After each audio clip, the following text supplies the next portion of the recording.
말씀 보겠습니다. 사사기 3장 12절에서 30절입니다. 사사기 3장 12절에서 30절 찾으셨으면 한 절씩 교독하겠습니다. 제가 먼저 읽겠습니다. 이스라엘 자손이 또 여호와의 목전에 악을 행하리라. 이스라엘 자손이 여호와의 목전에 악을 행함으로 여호와께서 모압 왕 에글론을 강성하게 하사 그들을 대적하게 하시매 에글론이 암몬과 아말렉 자손들을 모아 가지고 와서 이스라엘을 쳐서 종려나무 성읍을 점령한지라. 이에 이스라엘 자손이 모압 왕 에글론을 18해 동안 섬기니라. 이스라엘 자손이 여호와께 부르짖으며 여호와께서 그들을 위하여 한 구원자를 세우셨으니 그는 곧 베냐민 사람 게라의 아들 왼손잡이 에웃이라. 이스라엘 자손이 그를 통하여 모압 왕 에글론에게 공물을 바칠 때에 에웃이 길이가 한 규빗 되는 좌우의 날선 칼을 만들어 그의 오른쪽 허벅지 옷속을 차고 공물을 모압 왕 에글론에게 바쳤는데 에글론은 매우 비둔한 자였더라. 에웃이 공물 바치기를 마친 후에 공물을 메고 온 자들을 보내고 자기는 길갈 근처 돌뜨는 곳에서부터 돌아와서 왕이여 내가 은밀한 일을 왕에게 아뢰려 하나이다. 왕이 명령하여 조용히 하라 하매 모셔 선자들이 다 물러간지라. 에웃이 그에게로 들어가니 왕은 서늘한 다락방에 홀로 앉아 있는 중이라. 에웃이 이르되 내가 하나님의 명령을 받들어 왕에게 아랠 일이 있나이다 하매 왕이 그의 좌석에서 일어나니 에웃이 왼손을 뻗쳐 그의 오른손 허벅지 위에서 칼을 빼어 왕의 몸을 찌르매 칼자루도 나를 따라 들어가서 그 끝이 등 뒤까지 나갔고 그가 칼을 그의 몸에서 빼내지 아니하였으므로 기름이 칼날에 엉겼더라. 에웃이 현관에 나와서 다락문들을 뒤에서 담아 잠그니라. 에웃이 나간 후에 왕이 신하들이 들어와서 다락문이 잠겼음을 보고 이르되 왕이 분명히 서늘한 방에서 그의 발을 가리우신다 하고 그들이 오래 기다려도 왕이 다락문들을 열지 아니하신지라. 열쇠를 가지고 열어본즉 그들의 군주가 이미 땅에 엎드려서 죽었더라. 그들이 기다리는 동안에 에웃이 피하여 돌뜨는 곳을 지나 스이라로 도망하니라. 그가 이르러 에브라임 산지에서 나팔을 불매 이스라엘 자손이 산지에서 그를 따라 내려오니 에웃이 앞서가며 그들에게 이르되 나를 따르라. 여호와께서 너희의 원수들인 모압을 너희의 손에 넘겨주셨느니라 하매 무리가 에웃을 따라 내려가 모압 맞은편 요단강 나루를 장악하여 한 사람도 건너지 못하게 하였고 그때 모압 사람 약 10,000명을 죽였으니 모두 장사요 모두 용사라. 한 사람도 도망하지 못하였더라. 합독합니다. 그날에 모압이 이스라엘 수하에 굴복하매 그 땅이 80년 동안 평온하였더라. 아멘. 에웃의 양면성이라는 제목으로 말씀을 증거하도록 하겠습니다. 가나안 땅에 들어간 이스라엘 백성의 영적 상태가 어떠한지는 12절에 보면 잘 나타나 있습니다. 바로 여호와의 목전에 악을 행한 것이라고 해서 2번이나 반복되고 있습니다. 그러니까 이 짧은 구절을 통해서 지금 이스라엘은 계속해서 죄를 범하고 있다는 사실을 알 수가 있습니다. 바로 이런 이스라엘을 하나님께서는 동맹군을 적으로 맞이하는 그런 결과를 초래하게 하셨습니다. 13절에 보면 이스라엘은 이 동맹군인데 암몬과 모압과 아말렉 동맹군이 이제는 이스라엘을 침공하는 그런 결과를 맞이하였습니다. 암몬은 모압의 북쪽에 인접한 이웃이었고 아말렉은 에서의 후손들로서 에돔의 근거를 두고 있는 유목민이었습니다. 그리고 종려나무 성읍은 여리고 인근에 있는데 바로 이 에글론은 그곳을 종려나무 성읍을 이스라엘로부터 뺏었습니다. 근데 이것이 굉장히 의미가 있어요. 에글론이 여호수아가 빼앗았었던 바로 그 성읍을 다시 빼앗은 것이죠. 그러니까 적과 꿀이 흐르는 가나안 땅을 이제는 이스라엘 백성들이 다시 그 땅을 차지했는데 믿음을 상실해 버리니 차지했던 땅이 빼앗겨 버린 것이라는 거죠. 그래서 이것은 침노를 당했다고 보시면 되는 거예요. 정치적인 이방인 동맹국의 막강한 힘은 이 종려나무 성읍이 점령된 것으로 그렇게 결과가 나타나고 있어요.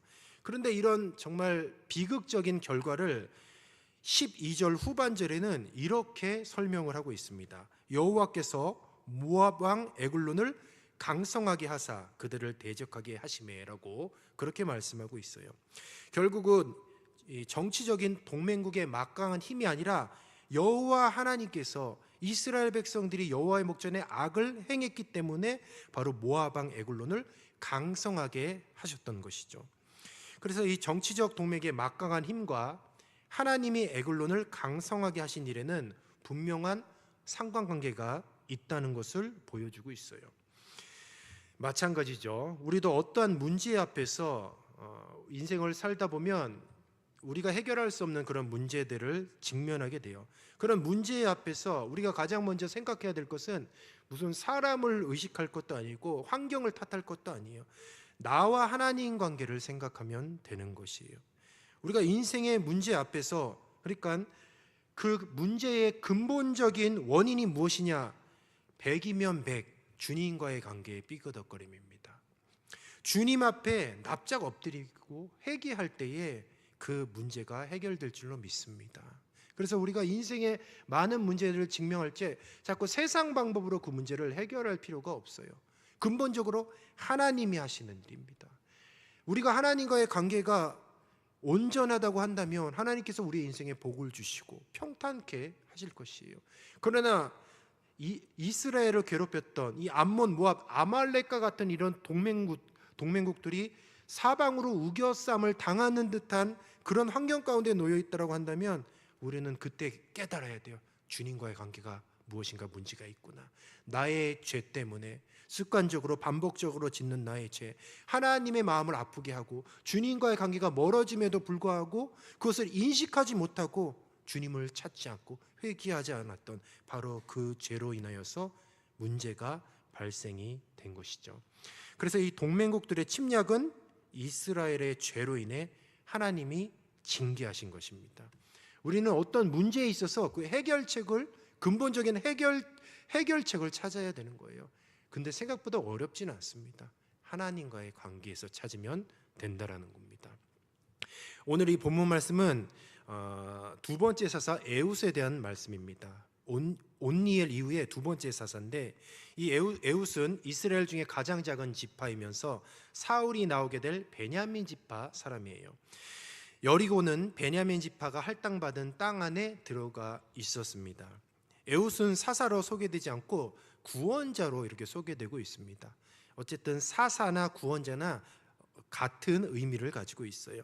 그런데 이 에웃은 왼손잡이라고 그렇게 설명을 하고 있습니다. 근데 이 왼손잡이는 보통 우리가 손에 장애가 있거나 다른 사람보다 연약한 모습일 거다라고 그렇게 생각을 하는데, 우리가 사사기 20장 16절을 같이 한번 읽어보도록 하겠습니다. 시작. 이 모든 백성 중에서 택한 700명은 다 왼손잡이라 물매로 돌을 던지면 조금도 틀림없는 자들이더라. 아멘. 물론 왼손잡이라서 손에 장애가 있거나 다른 사람들보다 연약한 모습일 수도 있어요. 그런데 사사기 20장, 그러니까 사사기 후반절 말씀에 보면 이스라엘과 베냐민 지파 간의 전쟁에서 700여 명의 베냐민 사람들이 왼손잡이라고 설명이 되고 그들은 용사였어요. 용사. 그래서 에웃은 뭔가 연약한 사람보다는 용사일 가망성이 높다라고 그렇게 보시면 됩니다. 모압 왕 에글론에게 공물을 바칠 때 바로 에웃이 길이가 한 규빗 되는 좌우의 날선검을 만들어서 그의 오른쪽 허벅지 옷 속에 찼습니다. 왼손잡이였던 그가 쉽게 자신의 왼손으로 칼을 뽑을 수 있는 쪽이 바로 오른쪽이었어요.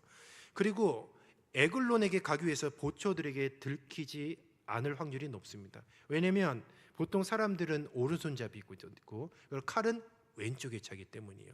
그런데 에웃은 오른쪽 허벅지에 칼을 찼어요.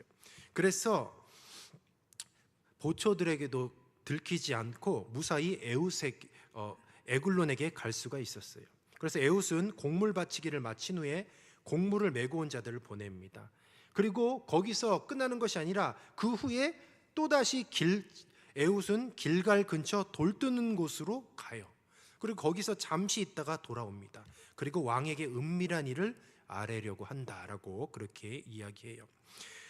길갈이 어떤 곳이었냐? 바로 여호수아 시대 때에 이스라엘 예배의 중심지였어요. 그런데 수식어가 하나 붙었습니다. 길갈 근처 돌뜨는 곳.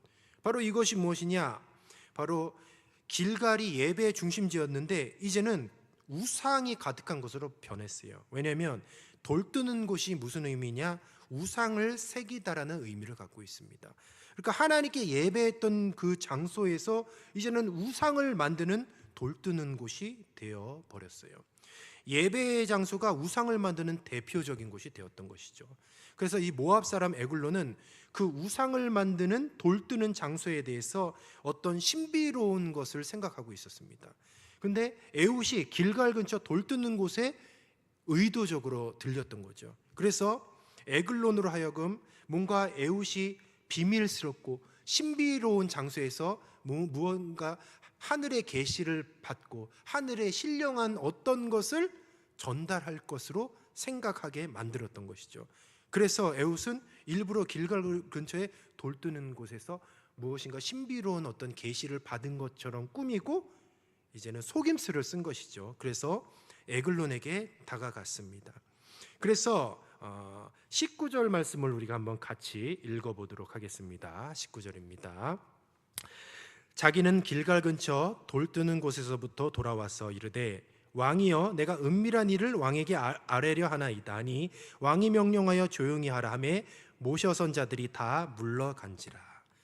속임수를 분명히 썼죠. 그래서 많은 학자들이 이 에훗을 우리가 보통 읽으면 그냥 두 번째 사사라고 하는데 두 번째 사사로 얘기를 하지 않는 사람도 많이 있어요. 왜냐하면 에훗이 썼던 방법이 비열하다는 것이죠. 속임수를 썼다는 것이죠. 목적을 이루기 위해서 수단이 정당하지 않다라는 것이죠. 그래서 많은 학자들이 에훗이 하나님의 명령을 받지 않고 거짓말을 한 것이다 라고 생각을 해요. 에훗이 에글론을 죽인 방법이 도덕적이지 않고 정당하지 않다는 것이죠. 그리고 가만히 보면 에훗은 암살을 했어요. 이거 암살입니다. 암살. 에훗이 모압 왕을 죽인 방법이 선한 것이 아니었고 에훗의 자의대로 그런 행동을 취하였으나 하나님의 섭리 가운데 이스라엘을 모압으로부터 해방시키는 일에 그 사건을 허용하시고 사용하신 것이다 라고 이렇게 얘기하는 학자들이 있어요. 그래서 마치 가룟 유다가 예수님을 팔아넘긴 사건을 통해서 예수님께서 십자가를 지신 것처럼 그런 가룟 유다처럼 그렇게 쓰임을 받았다라고 그렇게 이야기하는 사람이 있어요. 근데 또 반대 의견이 있습니다. 바로 전쟁 윤리를 이제 내세우는 거죠. 그러니까 전쟁 윤리가 뭐냐? 한 국가가 침략의 동기로 다른 나라를 칠 때 그것이 악하다라고 그런 기준을 잡아요. 그런데 침략자를 물리치기 위해서 일으킨 전쟁은 정당하다는 거예요. 그러니까 에훗이 방법에 있어서 어떠한 방법을 써도 침략자를 물리치는 것이기 때문에 정당하다는 것이에요. 동일한 사건인데 다르게 해석을 해요. 자, 우리 성도 여러분은 에훗이 착한 사람일까요? 나쁜 사람일까요? 사사입니까? 아니면 개인의 어떤 욕심으로, 개인의 생각으로 이런 일들을 했을 거라고 생각을 하십니까? 신명기 7장 1절에서 2절 말씀을 우리가 같이 한번 읽어보도록 하겠습니다. 시작. 내 하나님 여호와께서 너를 인도하사 내가 가서 차지할 땅으로 들이시고 내 앞에서 여러 민족 헷 족속과 기르가스 족속과 아모리 족속과 가나안 족속과 브리스 족속과 휘 족속과 여부스 족속 곧 너보다 많고 힘이 센 7 족속을 쫓아내실 때에 넘겨주세요. 내 하나님 여호와께서 그들을 내게 넘겨 내게 치게 하시리니 그때에 너는 그들을 진멸할 것이라. 그들과 어떤 언약도 하지 말 것이요 그들을 불쌍히 여기지도 말 것이며. 아멘. 가나안 정복 시대에 하나님은 가나안 7 족속을 향하여서 진멸하라라고 말씀하고 있어요. 전쟁에 참여한 군인들 뿐만 아니라 노약자, 여자, 어린아이까지도 포함이 됩니다. 심지어 가축들과 그들의 물건까지도 하나도 남김없는 것이 바로 진멸하라는 거예요. 잔혹하고 폭력적이죠. 가나안 땅을 주시겠다고 약속과 더불어서 가나안 족속을 진멸하라는 하나님은 악한 하나님이신가? 우리가 그렇게 생각할 수도 있어요. 창세기 15장 16절 말씀에 보면 내 자손은 4대 만에 이 땅으로 돌아오리니 이는 아모리 족속의 죄악이 아직 가득 차지 아니함이라 하시더라라고 말씀하고 있습니다. 아브라함에게 4대 만에 이 땅으로 돌아온다라고 말씀하십니다. 왜냐하면 아모리 족속의 죄악이 아직 가득 차지 않았기 때문이라고 말씀하셔요. 하나님께서 아브라함에게 말씀하신 거죠. 가나안 7족속 중에 하나인 아모리 족속이 아직까지는 괜찮은데 시간이 지나면서 곧 심판당해야 할 지경까지 이르게 될 것이라는 예언의 말씀이에요. 그렇다면 가나안 족속이 진멸되기 직전에 심판당하기 직전의 상황이 어땠냐? 바로 그들은 심판당하기 직전의 모습이 몰렉신에게 인신제사를 드리는 제사가 성행했습니다. 그러니까 가만히 두면 이런 우상을 섬기고 인신제사를 드리는 문화가 창궐할 것이에요. 하나님은 이런 가나안 민족을 향해서 이스라엘을 심판의 도구로 사용하신 것이에요. 그래서 이런 맥락에서 진멸이라는 단어를 이해해야 되는 거예요. 진멸하라는 것은 악한 거죠. 사람을 죽이는 것이고 어른으로부터 노약자, 어린아이, 힘없는 여자까지도 다 죽이라는 거예요. 이게 진멸이잖아요. 그런데 어떤 하나님의 구속사의 입장에서 죄가 가득 찬 그런 민족을 심판하는 개념에서 진멸이라는 단어를 사용하셨다는 것이죠. 바로 그래서 이 가나안 7족속들 그리고 이방 민족들은 하나님의 백성에게서 하나님과의 관계를 단절시키려고 합니다. 그러니까 자기들만 그러는 게 아니라 이스라엘 백성들도 우상을 섬기게 하고 세속에 물들게 했기 때문에 그냥 놔두면 안 되는 거죠. 왜냐하면 이스라엘 백성까지 물들게 생겼으니까 진멸하라고 했던 거예요. 그래서 이 진멸이라는 것이 우상을 섬기지 않고 하나님의 백성으로 말씀에 순종하겠다는, 그러니까 하나님의 백성의 관점에서 보면 이 진멸은 단순히 사람을 죽이는 게 아니에요. 하나님을 잘 섬기겠다는 의지와 결단이 들어 있는 것입니다. 똑같은 단어, 똑같은 상황이지만 다르게 해석이 되고 있어요. 에웃의 방법은 일반적인 시각에서 보면 틀림없이 암살이고 살인행위고 비열한 행위입니다. 그런데 구속사적 측면에서 보면 신앙을 지키는 행위였어요. 똑같은 행위지만 보는 시각에 따라 다르게 해석이 된다는 거죠. 그런데 비단 우리의 사역 현장, 우리들의 신앙생활 가운데서도 똑같은 사건이 서로 다르게 해석되는 경우가 있어요. 그래서 교회 안에서 의견이 대립되는 경우가 굉장히 많이 있습니다. 제가 질문 한 가지 하도록 하겠습니다. 할랄 음식 아시죠? 할랄 음식 먹어도 됩니까? 안 됩니까? 할랄 음식, 이슬람이 먹는 음식이 할랄 음식이에요. 먹어도 될까요? 안 될까요? 보통 우리가 안 된다라고 하는데 선교사님들은 할랄 음식을 먹는 경우가 굉장히 많이 있어요. 왜냐하면 이슬람 문화권에서 할랄 음식을 먹지 않으면 그냥 그들과 동화될 수가 없어요. 그래서 이슬람 문화권에서 복음을 위해서 그들이 먹는 일반적인 음식이 할랄 음식이라서 할랄 음식을 먹는다는 거예요. 복음을, 그리고 관계 전도를 하기 위해서. 그래서 무슬림들이 육류를 섭취할 때에 할랄 동물들만 섭취할 수 있어요. 이슬람식 도축 방식이 다비하라고 합니다. 이 다비하에 의해 도축된 고기만 먹을 수 있는 거예요. 그래서 다비하란 뭐냐? 동물을 도축할 때에 동물의 머리가 메카를 향하도록 해요. 그리고 도축자가 하나님의 이름으로라고 외치고 그 동물을 도축합니다.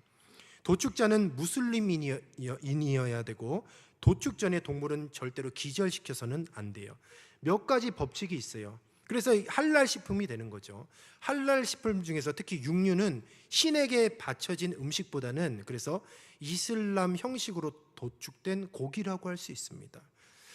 바울도 우상에게 바쳐진 제물을 먹는데 신학적으로 아무런 문제가 되지 않는다고 했어요. 먹어도 된다는 거죠. 다만 믿음이 연약한 자들을 위해 먹는 것을 자제하라는 거예요. 할랄 음식을 의도적으로 먹는 건 절대 안 되죠. 있을 수 없는 일이죠. 왜 먹습니까? 그런데 이슬람 문화권에 들어가서 그것에서 오래 살면서 관계를 형성해 나가기 위해서는 선교사님들이 먹을 수밖에 없다는 거예요. 그래서 무작정 안 돼! 먹으면 안 돼! 이럴 수가 없다는 거죠. 지금 우리가 잘 아는 것처럼 한국 교회가 굉장히 쇠퇴하고 있습니다.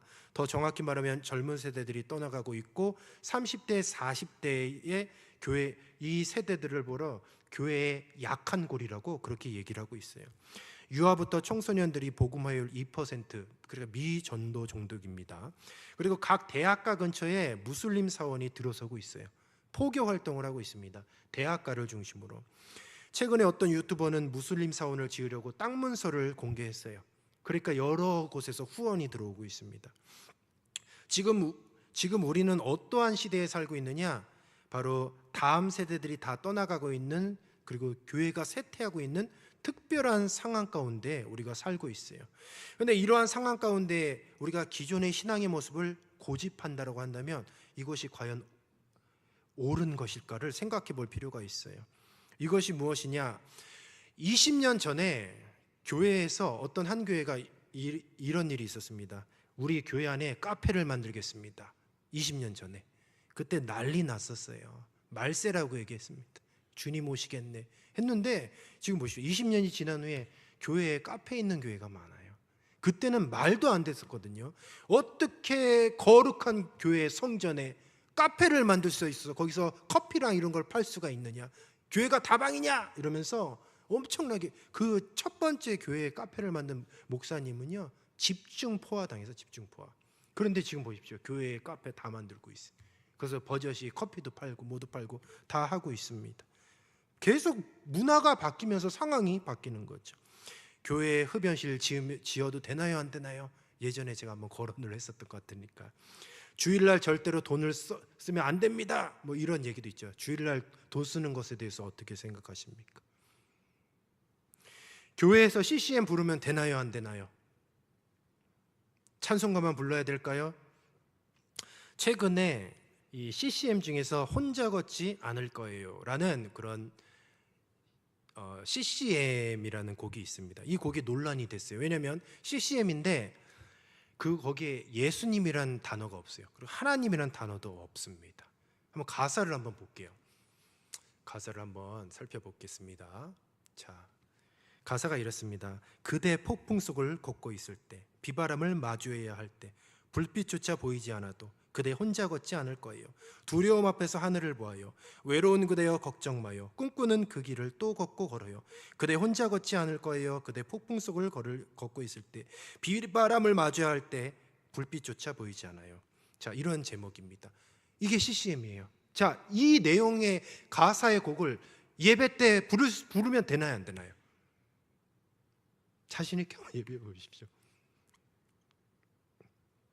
그래서 논란이 있었어요. 왜냐하면 하나님께 예배해야 될 이 찬양의 곡에 어떻게 예수님 이름도 없고 하나님 이름도 없고 십자가, 보혈 뭐 이런 얘기가 아무것도 없냐? 그래서 이건 찬양이 아니다, CCM 아니다. 그래서 굉장히 논란이 됐던 곡입니다. 저도 동의합니다. 저도 예배 때 이 곡을 부르기는 조금 꺼려지는 것이 사실이에요. 그런데 한 가지 놀라운 사실은 바로 이 곡이 유튜브 조회수, 제가 오늘 확인해 봤는데 472만 9,934회, 유튜브 조회수가 470만 회예요. 댓글이 2만 9천 개. 보통 우리나라에서 가장 유명한 목사님 설교 제일 많이 들으면 9만 회, 9만 회예요. 그러니까 가장 유명한 목사님의 설교보다 이 CCM, 예수님 이름도 없고 하나님 이름도 없는 이 CCM이 가장 영향력을 발휘하고 있다는 거죠. 그리고 제가 그 댓글도 한번 이렇게 쭉 봤어요. 그런데 놀라운 사실이 이 댓글에 보니까 이 곡을 통해서 예수님을 만난 댓글이 엄청나게 많고 힘든 현실 가운데 위로를 받았다는 간증문이 굉장히 많아요.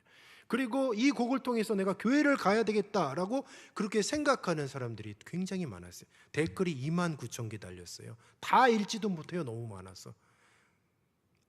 우리가 이런 것들을 볼 때에 그냥 안 돼, 하지 마, 그건 아니야 라고 과연 얘기할 수 있을까요? 왜냐하면 이 곡이 우리 기성세대한테는 그렇게 어필이 안 돼요. 근데 비기독교인들 그리고 젊은 세대는 이 CCM이 반응을 해요. 이 CCM이 반응을 하고 이 가사가 그들의 눈에 들어오나 봐요. 그리고 그들의 마음을 움직이기 시작하는 거죠. 그래서 이런 곡들이 예배곡으로는 어울리지는 못하지만 교회로 들어올 수 있는 접촉점이 되는 곡일 수는 있다라고 우리가 생각을 할 수 있어요. 그래서 무조건 안 돼, 하지 마 이렇게 하는 것보다는 우리가 좀 더 또 생각해 볼 필요가 있어요. 교회에서 CCM은 안 돼라고 얘기하기 이전에 바로 그 안 돼, 하지 마, 바로 이런 자세가 다음 세대들이 굉장히 싫어해요. 하지 마. 이게 물론 우리가 말씀 안에서 그런 얘기를 할 수 있지만 그런 자세를 굉장히 싫어해요. 그런 세대들이에요. 어쩔 수 없는 것입니다. 그래서 자칫 하지 마, 안 돼, 우리가 그들에게 그렇게 얘기하면 오히려 교회에 올 수 있는 길을 단절시키게 될 수도 있다는 거죠. 그래서 결국은 우리끼리 거룩을 유지하고 복음 제시의 기회를 상실할 수가 있다는 것입니다. 내가 유지하고 있는 관습이 절대로 진리라고 고집하고 있는 것을 생각해 봐야 돼요. 야, 우리 교회는 50년, 60년 찬란한 전통을 유지하면서 뿌듯해하고 과시할 수도 있어요. 그런데 정작 지금 현 상황에서 우리 젊은 세대들이 오고 있는가? 젊은 세대들이 교회에 우리 교회는 젊은 세대들에게 다음 세대들에게 문이 열려져 있는가를 생각해 볼 필요가 있다는 거죠. 이것이 무엇이냐? 바로 지금이 특수한 상황이라는 거예요. 그래서 교회마다 적극적인 선교적이고 전도적인 마인드가 필요해요. 적극적인 상황화가 이루어져야 되는 거예요. 왜냐하면 그렇지 않으면 10년, 20년 후에 우리 한국교회 망하게 생겼습니다. 지금 상황이 그런 거예요. 종교에 매이지 않는 그리스도인이라는 책을 보면 소 제목에 딱 이렇게 말씀하고 있어요. 이렇게 기록되어 있습니다. 세상이 하나님을 싫어하는 것은 당신의 종교 때문이다. 사람들이 교회를 멀리하는 이유 중 하나가 그러니까 교회 안에서 종교적 위선이라는 거예요. 그러니까 그 누구도 죄에서 자유롭지 않음에도 불구하고 우리가 죄에서 자유로운 사람이 어디 있겠습니까? 다 죄인인데 교회에 다니고 신앙생활 오래 했다는 이유만으로 자신을 거룩하다고 여기고 타인에 대하여 정죄하는 자세, 그리고 거룩의 기준을 스스로가 제시를 하고 있어요. 근데 이런 것들을 우리는 괜찮아요. 우리는 익숙하니까. 젊은 세대들은 이런 거를 정말 싫어해요. 정말 싫어하고 못 견뎌 한다는 거죠. 그게 문제라는 겁니다. 오늘 이제 본문 말씀으로 돌아가면 진멸하다라는 단어가 있어요. 두 가지 단어가 있습니다. 첫 번째는 철저히 죽이다라는 뜻이 있고 두 번째가 봉헌하다라는 뜻도 있습니다. 17절에 보면 애들로는 비둔한 자라고 했어요. 그래서 비둔하다는 것은 뚱뚱하다라는 것이죠. 그런데 이 비둔하다라는 단어는 희생제물로 바치기 위해 준비한 양질의 짐승을 표현할 때 사용되는 단어이기도 해요. 그러니까 에글론이 살이 포동포동한 그런 모습이 다른 한편으로는 희생제물로 드리기에 완벽한 피조물로 묘사되고 있는 것입니다. 에훗이 자신의 오른쪽 다리에 단검을 뽑아 에글론의 복부를 찔렀을 때 기름이 엉켰다고 했습니다. 여기서 이 기름이 헤렙이라는 단어예요. 이 단어도 희생제사와 관련된 단어입니다. 레위기에만 33회 나오고 있어요. 그러니까 여기서 사용된 이 단어들을 보면 의도적으로 희생제사에 사용된 단어들을 썼다는 것이죠. 그러니까 가나안을 진멸한다는 것이 마치 하나님께 적절한 희생제물을 드리는 제사의 모습으로 지금 묘사하고 있는 것이죠. 그래서 가나안 진멸의 의미가 단지 사륙의 의미뿐만 아니라 하나님의 보시기에 합당하다란 그런 의미도 포함이 되어져 있다라는 것입니다.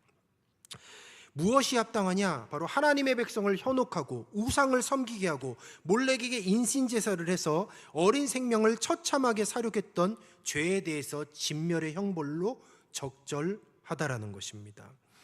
그래서 하나님의 백성 이스라엘에게도 그대로 적용이 되는 거예요. 왜냐하면 이스라엘도 하나님을 버리고 가나안 7족속과 동일한 삶을 살다면 그들의 인생의 죄를 차곡차곡 쌓는 인생이 되고 결국 그 끝은 진멸할 것이라는 거죠. 그래서 실제로 북이스라엘과 남유다도 아스루와 바벨론에게 처참하게 진멸되었다는 것을 우리는 꼭 기억해야 돼요. 말씀을 정리하도록 하겠습니다. 오늘 말씀을 통해서 우리가 기억해야 될 것이 있습니다. 왜냐? 우리는 하나님께서 쓰임받는 에훗이 될 수도 있고 진멸당한 모압왕 에글론도 될 수가 있다는 거예요. 에훗의 행위를 보고 또 진멸의 의미를 봐도 에글론의 최후를 봐도 항상 양면성이 존재했어요.